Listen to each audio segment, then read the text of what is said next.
مرحبا بكم في هذا الدرس الجديد والذي سنقوم فيه بتعلم كيفية إنشاء أو عمل تأثير يشابه الفرو. لكن قبل أن نبدأ أريد أن أذكر بأنه لدي كورس على منصة يوديمي أشرح فيه كل شيء عن برنامج إنكسكيب. هي عبارة عن سلسلة مكونة من أكثر من 60 فيديو أشرح فيها كل أداة وكل ميزة في هذا البرنامج. لمن أراد الالتحاق بالدورة سأضع رابط الدورة في صندوق الوصف. ولنبدأ على بركة الله. أولا نذهب إلى أداة النجمة هنا، نقوم بالضغط عليها. لاحظ هنا نقوم بعمل هذا الخيار هنا، خيار النجمة.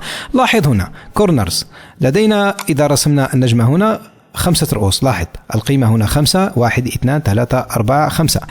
يمكننا تغيير القيمة هنا، مثلا القيمة 20. لاحظ هذه تبدو جيدة هكذا. لاحظ لدينا هذا المقبض، نقوم بسحبه قليلا إلى الداخل هكذا، ثم نقوم بجعله مسارا. الآن لدينا هذه النجمة هنا.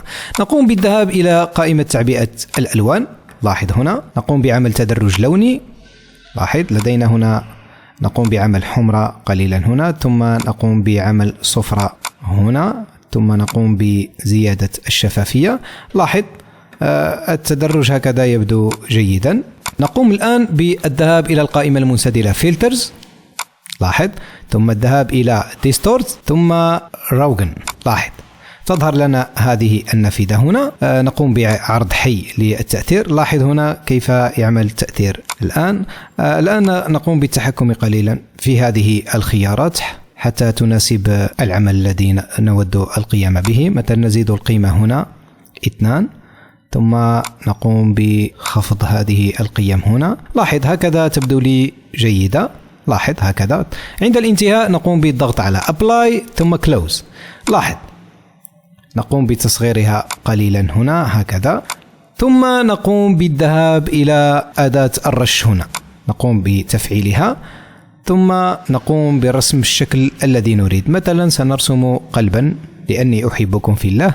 لاحظ هكذا هكذا هكذا هكذا هكذا هكذا. لاحظ مرر ببطء حتى تحصل على التأثير المناسب والمطلوب. لاحظ هكذا هكذا. بهذا نكون قد وصلنا إلى نهاية هذا الدرس. أتمنى أنكم قد استفدتم. ألقاكم في درس قادم.